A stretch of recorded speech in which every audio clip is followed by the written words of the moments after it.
newspapers that are covering English, Afrikaans, and isiXhosa. So after we've engaged with them as members, we will allow the members of the public to actually ask questions. Now, also with us, we are also joined by the Auditor General as well as the Audit Committee of the department. Let me make use of this opportunity to welcome the department led by the Premier and the DG. Once again, thank you very much, Premier, for attending. We are always honored by your presence. That shows that we are actually taking accountability and oversight governance very, very serious, especially after that we have to dash away from another appointment that we're having to come and be with us. We value that very much. Now, I don't know whether are there any remarks or that you'd like to make, Premier? Thank you very much, Chair, and thank you very much for this opportunity. I also must apologize. I'm sitting in 2 meetings at the moment, as you know. First of all, with the regional leaders of all of our partner regions across the world. But of course, it's also really important, these oversight processes and specifically the Standing Committee on Public Accounts. So thank you very much for this opportunity. First of all, I'd just like to say that obviously having a look at the documents itself, I'm pretty certain, you know, the continued issue around the liability of the 184.8 million, which is coming on for a few years now. I wish we could actually get that off the books, but that'll be an issue that'll come up. Obviously also the issues around the SARS issue, which came up also in our standing committee, but will also be dealt with here. But other than that, I'd also like to use this opportunity to thank the department, DG, yourself, for always making sure that we diligently deal with governance. We're moving for governance to be a habit in our government, so that we can actually move to focusing on delivery to the citizens. But of course, governance is critical if you don't have governance as a foundation. And so, of course, it's a privilege to be able to be here at the Standing Committee. So, I mean, just that from introduction. Thank you very much, Chair, and to the honourable members.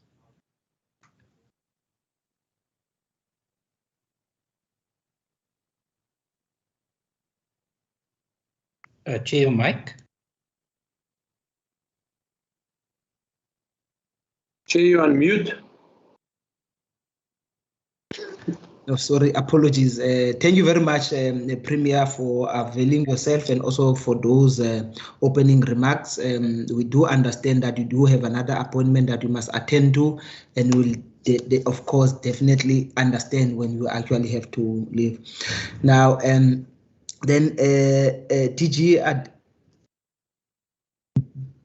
are there any remarks that you'd like to make? Yeah, Chair, from our side, I want to thank the Standing Committee, I think particularly on public accounts for this engagement.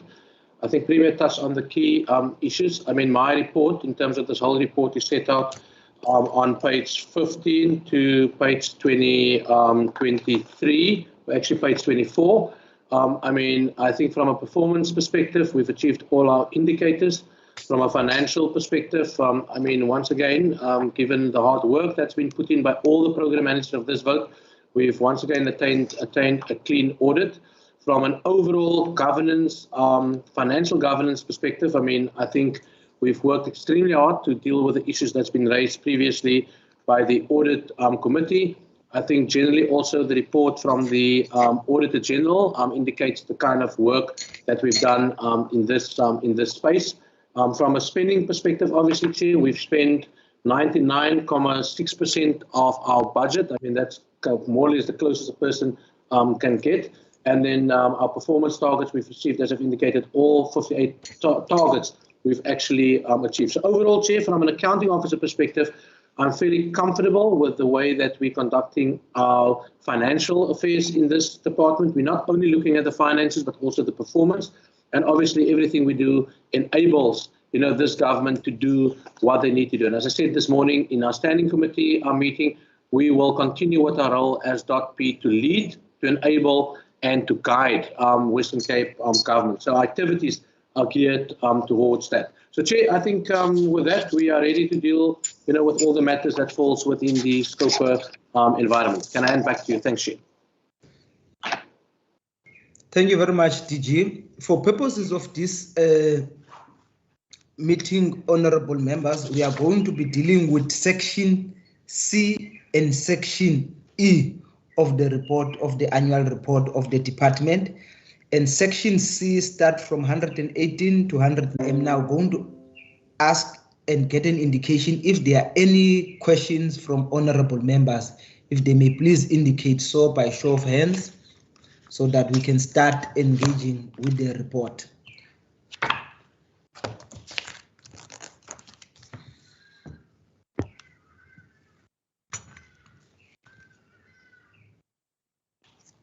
Honorable members,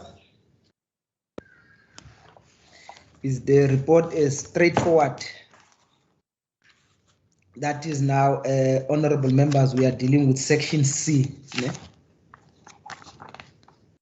Yeah. No questions.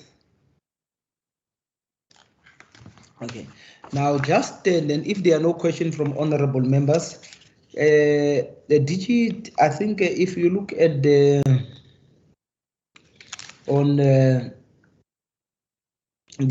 issues of governance committee, there seems to be just some what, for the lack of a better word, what I will call poor attendance from I think there's all members have attended 3 meetings except Lala and Kulu. If I've noted those, maybe is there say a particular reasons as to that poor attendance of meetings? Chair, can I respond to that? I mean, I would like to indicate that, I mean, Mr. Lala, obviously under table 34, there are members who are formal members of GovCom, and that's generally the exco of the Department of the Premier. So it's myself and the DDGs and also the Chief Director. You can see, there's decent attendance with regards to that. And then the other people are actually non-members who attends the GovCom meeting. So it's really, they've got no requirement to attend the GovCom meetings, and they normally come to GovCom when they are actually invited on particular matters. So both Mr. Lala and was it Ms. Kabeku, they have been invited, at certain instances to attend some of those meetings, and that was normally on invitation depending on the agenda. We've got a standard GovCom agenda, but then sometimes we add certain issues. So it's not that they were slack to attend. It's really just that there was no need for them to attend because their DDGs would have been picked up. So effectively, DDGs for Mr. Lala would have been Ms. Corsten, would have picked up on those issues. And for our Deputy Director Provincial Forensic Services, that would have been either Henriette, that's Ms. Robson, or in fact, we probably would have invited the Chief Director that's responsible for Forensic Services, Mr. Jansen van Rensburg. So that's not a particular concern, Chair, and there's no reason, for these people to have even been in the meeting other than to deal with a particular matter. Thanks. Thank you very much, DG. I take it that also goes the same for the schedule on page 135. The members of Governance and Administration Cluster Audit Committee. You are muted, DG. Chair, maybe Henriette can respond to that. But what generally happens is that sometimes, and I think some of the members, either their term have come to an end or they've been appointed only during a particular quarter. So I can indicate Ms. Crystal Abdul have only been appointed, in the basically from the 1st of March 2021. It's actually her first term, and therefore the number of meetings, for that particular year would have only been for the month of March. Because remember, our annual report runs from April 2020 to March 2021. And I think the same is for, I think Mr. Ismail actually resigned. I don't know, Henriette, if you maybe want to just give a little bit he resigned on the 30th of June. So he only attended one meeting, basically between the period of April and June 2020. So those are the two reasons. In fact, Ms. Crystal Abdul is a very active member of our audit committee during this term now. And obviously the resignation of Mr. Ismail is, he's no longer in the system. So that's the reason, Chair. Thank you very much, DG. Now, honorable members has indicated that there were no questions on this part C of the report. I will want us now to move, so to part C, I would like us now to move to part E of the report, which start from pages 178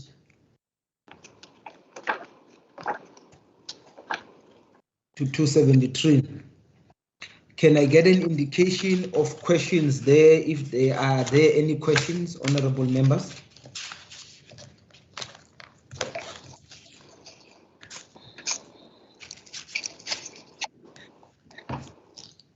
Now, going once,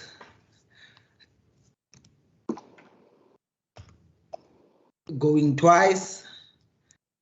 Now, if there are also no questions there on that, honorable members, can I get an indication then, Mr. Davids, are there any members of the public who are in attendance who would also like to ask questions? Chairperson, I don't see any members of the public, Chairperson, that's in attendance that wants to pose any questions to the department chair. Well, thank you very much. I think Honorable Bartman is indicating that most of the questions were asked this morning, but this session, Honorable Bartman, is for C and E. That means that you've also asked questions then on C and E when you are in that meeting. But of course, the advantage we have here is also having the Auditor General if there are any issues that we'd like to ask Honorable Bartman. Thanks, Chair. Chair, now I was indicating that some of us have asked all of our questions earlier today, and you will see that some of the issues are both in A, B, C, D, and E. So they kind of speak to each other. So thank you for the opportunity, but unfortunately, I don't have anything from my side at the moment. Thanks. No, excellent. Now, DG, you've been having a clean audit for the 4th consecutive. What is beyond clean audit? What else can you do? Does that mean it's the end of it? Once you've got clean audit, everything is fine? Yeah. Chair, clean audit is not the end of it. I think clean audit is the highest level that you can attain in terms of the standards of AXA. I think what we're striving for is clean governance overall. And clean governance to me means the way that you conduct your business. And governance is also how you deal with things, how you deal with the public, and from a service delivery perspective, how does things look out there? So this department have actually shifted the gear. We're saying clean audit must be the habit, and that's what we're striving towards as a department of the Premier. But what must also become a habit is to up our game as it relates to service delivery. That is why, if you look at our report, particularly in my opening comments as an accounting officer, we want to strengthen our role as to guide, as to direct, and to make sure that this government delivers to the best of its ability. So, Chair, that would be my response to it. We want to maintain the clean audit standard. We want to maintain clean governance overall, and then in that, just take ourselves to a new trajectory of delivering to the citizens and to enable this entire Western Cape government to deliver on the commitments and the promises that's been made. So that would be my response as AO, and I'll do what I need to do to make sure that the citizen benefit at the end of the day from the public purse. Thank you. Thank you very much, DG. I think at this stage, then, honorable members, allow me to make use of the opportunity to thank the department and the DG for coming to make a presentation and also coming to attend our meeting for purposes of accountability and answer questions. Once again, DG, thank you very much for always being available whenever we are actually calling on you to come and account. I always say to people that this session are not meant to trick you or trying to catch you up, but is actually trying to make sure that we use it as an opportunity not only to account, but also to enhance service delivery to the electorate that has actually elected us in this position. Thank you very much for your cooperation all the time. You may now, if we be excused, because then the members of the committee, if they may remain behind so that we can continue with the business of the Chair, can I just say thank you very much once again to you, and I think thank you very much to a brilliant .P team for, I think, always pushing the standards and for also being there, and to enable, I think, the Premier and myself as the accounting officer, to deliver this kind of product that we've been delivered. And I mean, as an AO, I'm really proud of, I think, the work that we did, particularly between 2020 and 2021. So I want to publicly say thank you to everyone that's played a major role in that space. And also thank you to you, Chair, and your committee for always keeping us on our toes. I mean, we respect SCOPA. You've got an important role to play. And I mean, it's to keep us accountable, and we will live up to those standards that's been set by SCOPA. So from my side, thank you very much. Thank you very much, DG. Cheers. Thanks. Sure. Yeah.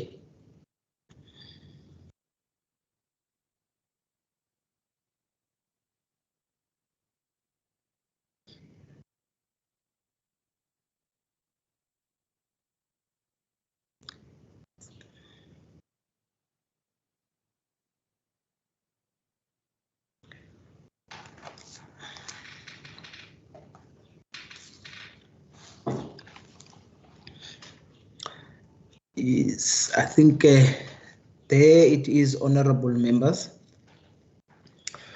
I wanted to check then if maybe are there any resolutions that you'd like us to take regarding the annual report that has been presented in front of us.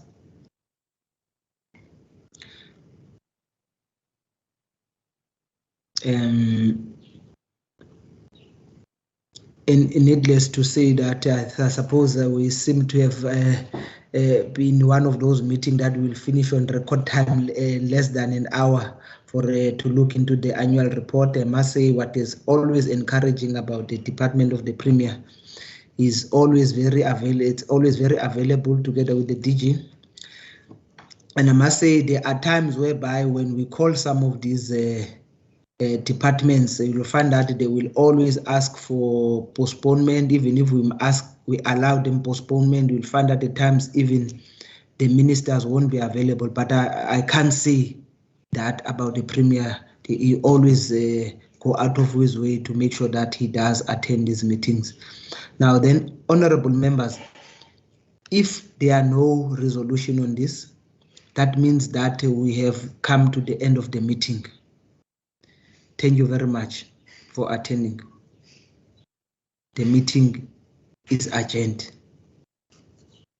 Thank you, Chairperson. Thank you. Bye. Thank you, Chair. Thank you, members.